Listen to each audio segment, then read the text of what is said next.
Hey, welcome to Tabletop Skirmish Games. I'm Lee, and in this video we're going to have a look at how the shooting attacks work in Rogue Warriors. I'll also spend a bit of time going over the different weapon types that you can find in the core rules. Hopefully this video will give you a really good idea about how the mechanics work for shooting, line of sight and cover. So let's get started. We're going to be using Rogue Warriors, a Modern Warfare Skirmish game book, and we're going to be looking at pages 19 and 20 if you'd like to follow along. Our goal with the game was to create a really fun, interactive Modern Warfare game that's easy to learn and easy to teach. And we've kept everything as succinct as we can, but we do expand on rules and add complexity through our expansions, like this solo campaign, Ungentlemanly Warriors, and also with our regular narrative campaigns, like Tiger Blood, and these are released regularly. We've got another one coming out very soon that's going to focus on jungle warfare. But let's get back to the rulebook. So we're going to have a look at line of sight and cover first, and then we're going to look at shooting attacks. We're not going to cover melee in this video, we'll do a separate one for it, but you can watch it already if you want to have a look at our how to play video that we've put up on the channel, which covers all the rules. But here in the quick reference section, you can find everything you need when you're playing the game. So you're not going in and out of the book. You've got one sheet with everything on there, and it's laid out so you can quickly and easily have a look at line of sight, the modifiers for shooting attacks, the attack sequence, cover and armor save. Very simple. Again, easy to learn, easy to teach. So let's get started, and we'll start running through the different aspects of shooting. This is going to be our target for the video. This poor guy is going to take some shots, and we're going to start with him having a look at line of sight and cover. We've kept line of sight rules really simple, and for this example we're going to have an attacker. That's going to be this model on the left, and then there's our target that we'll use throughout the video. We'll draw an imaginary line from the top of the attacking warrior's head to any part of the target, but we're not going to include the base. If it's not obvious that the target is in the line of sight, crouch down to table level and look from directly behind the head of the attacking warrior towards the target. All the models can look and attack in any direction, regardless of where they are facing. If any line can be drawn without crossing any obstruction, the target is in the line of sight and the attacking warrior can attack them. But let's have a look at what happens when they're in cover. Cover will give targets benefits when they're being attacked with ranged weapons or when an ability is used against them. There are two types. We've got light cover and heavy cover, and then there's going to be terrain that completely blocks line of sight. We do say it's important to be reasonable, so if a character has got a cloak like this one or a long weapon, then if that's all you can see, we would say you don't have line of sight and it's not a viable target. Let's have a quick look at light cover, and if any part of a warrior, not including the base, cannot be seen because of terrain or another model, that warrior is in light cover. When attacking a target in light cover with a shooting attack, we're now going to apply a -1 modifier to the attack roll, and we'll cover this in a little while. If more than 50% of a warrior, not including the base, cannot be seen because of terrain or another model, that warrior is in heavy cover. We can see his head still, so he's definitely a target, and now we're going to apply a -2 modifier to the attack roll. Sometimes you might disagree with your opponent on the percentage, and if that happens, then just roll off and let the dice decide. Okay, now let's have a look at shooting attacks, and all shooting attacks made by warriors hit on a 4+. Shooting attack results are going to be modified by 4 different things in the core rules. First, it's going to be light cover. And anytime there's light cover, that's going to be -1 to the shooting attack. If the cover is heavy cover, then it will be -2 to the shooting attack. The attacking warrior can also get some buffs, so he can get some modifiers too. He's chosen Action Package 4, which includes an aim, so this will give him +1 to the shooting attack. We'll also check the range. And if at any time the target is within half range during the shooting attack, that means there'll be another +1 modifier to the shooting attack. Now let's have a look at the shooting attack sequence in action. Here on the left we've got our warrior armed with a sniper rifle, and he's going to be making an attack. So the first step is to designate his target. We know who the target's going to be now, so we've designated the target. And the next step is to tell the opposing player which weapon you'll be using. In this case, it's the sniper rifle, and we've got all the stats here, 6 to 36 inch range.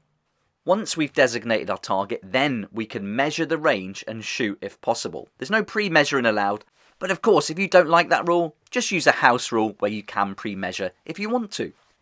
Now the attacker rolls the number of dice in the weapon's attack characteristic. 1 dice for the sniper rifle. We've rolled a 3. Now we know we need a 4 plus to hit our target here. So let's check if we can apply any modifiers from the weapon, cover, aim, half range, and any perks we have.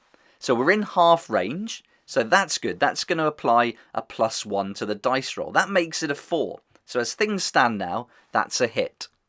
The target does not get any cover in this example, so the 4 is the final result, and that's a hit. The target now carries out an armor save using the armor save sequence, and so we're going to roll 1 dice for every hit. The target rolls a 1. They fail the armor save sequence, and they're going to take damage. We're going to cover this in a little while, but let's just say that they rolled a 4. The sniper rifle has got armor piercing in its characteristic, and if we go back to the weapon table, we can see that the armor piercing is -1 for a sniper rifle. So now we have to apply a -1 to the armor save result, and that makes the result a 3. There are 3 different results you can get from an armor save, so let's look at them now. If the armor save result is a 1 or 2, then the target will take 1 damage and they'll lose 1 heart. Warriors start with 6, so that'll reduce them down to 5 hearts.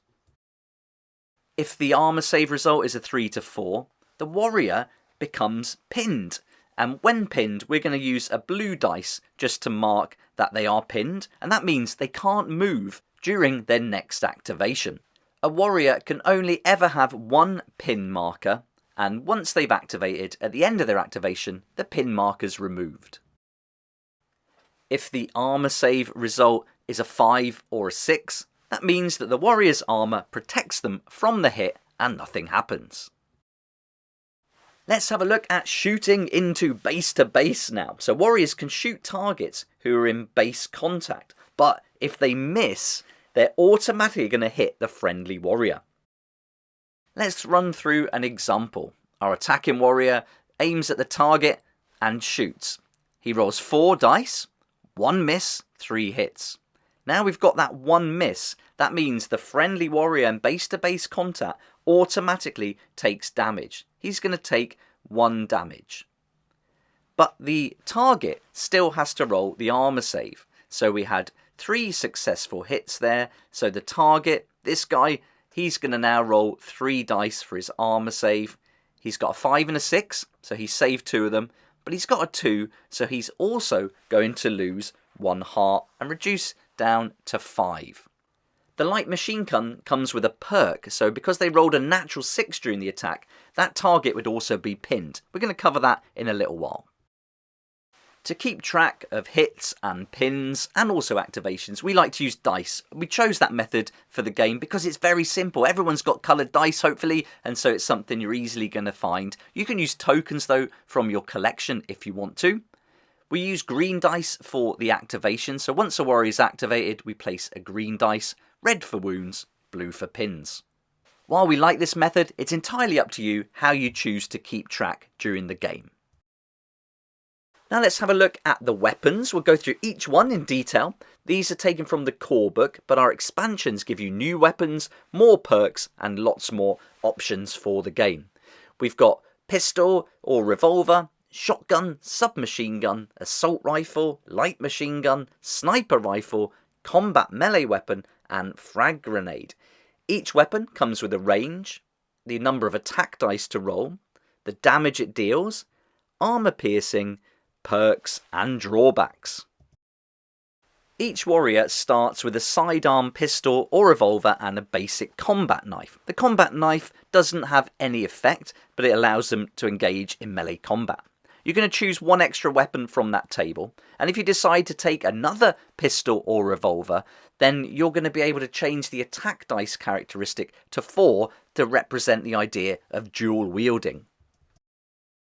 Next up is the shotgun. This is going to give you a little bit extra range, an extra attack and armor piercing, and it's got a great perk because if the target is hit, they're going to be knocked back 1 inch. It's not cumulative, so if you get 3 hits in the same attack sequence, they're only going to be knocked back 1 inch. Next, we got the submachine gun, a little bit extra range, 5 attack dice this time, but there's a drawback. It's going to be -1 to shooting attacks. So you really are looking to close the ground here and get up close on your enemy to get the most from the submachine gun. Next, we've got the assault rifle, a solid weapon, and I think is probably the most common weapon choice during the game.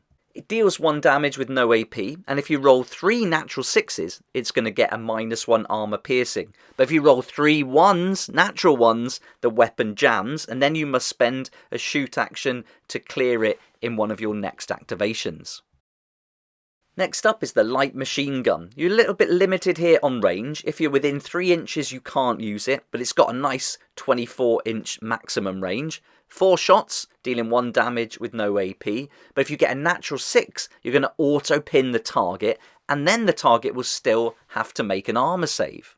This is a very good weapon to put pressure on the enemy, but there is a drawback because you're going to get -1 to movement for carrying it, and a scout cannot be equipped with it.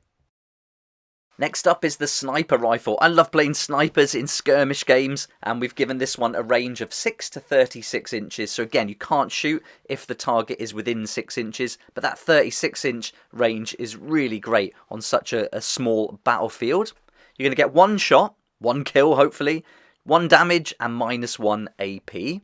If you hit the target, they're automatically going to take 1d3 damage and lose that many hearts, and then the target still has to make an armor save. So there's the potential here for a maximum 4 damage, or you're at least going to damage them with 1 lost heart, and you could even potentially pin them.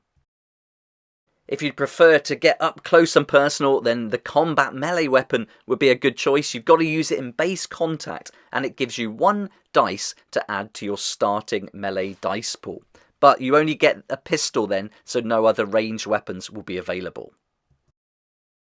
Next up, we've got the frag grenade, 6-inch range. This is going to have 1 attack dice, 1 damage, -2 AP. You're going to throw it 6 inches, and if missed, it's going to scatter randomly 1d3 inches. Auto hits everyone within 3 inches, ignores cover, and you even hit your own friendly warriors. There's also a drawback. On an attack roll of 1, roll 1d6. On a 1, it detonates in hand. That's now covered the rules for making shooting attacks in Rogue Warriors. We've looked at line of sight and cover, and we've worked our way through the core weapons as well. I hope you found this helpful, and these are included in the videos I've made on how to play Rogue Warriors, but I thought it would be helpful to provide a few extra examples, and any excuse to set up a cool table of terrain, I'm going to go for it. If you'd like to see how to assemble a team for Rogue Warriors and how to design a mission, those videos are up on the channel already. There's also a how to play video that covers all of the rules in detail, so it goes through every single part of the game in the core book. There's a video that shows you the new solo rules that come in Ungentlemanly Warriors. And if you combine the rules from Ungentlemanly Warriors and the core book, you can apply those solo co-op rules to any era of modern warfare. You might like Demo Game 1 that takes you through an island assault, and it focuses quite a bit on melee. And then there's Demo Game 2, which focuses on an urban shootout to follow the shooting rules more closely. Thank you so much for picking up a copy of Rogue Warriors and the expansions. If you haven't got it already, there's a link down below where you can find out more and get hold of the PDF or paperback version. And if you order the paperback, you get the PDF for free. So that's a great deal, and all the information is down in that link below. I hope you enjoyed this video, and it's been helpful to see some other examples for the shooting, and good fun, I think, to go over the weapons too. Let me know what you think in the comments down below. I'd love to hear from you. For now though, thanks so much for watching. If you liked it, please hit the like button, subscribe to keep up to date with all the new videos, and I look forward to seeing you here next time on Tabletop Skirmish Games. I'd like to say a massive thank you to my Patreon supporters for helping us to keep going with these regular videos. You get some great perks there, discounts on future expansions, and you support us to keep making videos and to get those expansions out even quicker. So the bigger we can grow our Patreon, the more supplements and expansions we'll be bringing to you. So thank you so much. If you haven't joined but are interested, there's a link down below. We'd love to see you there.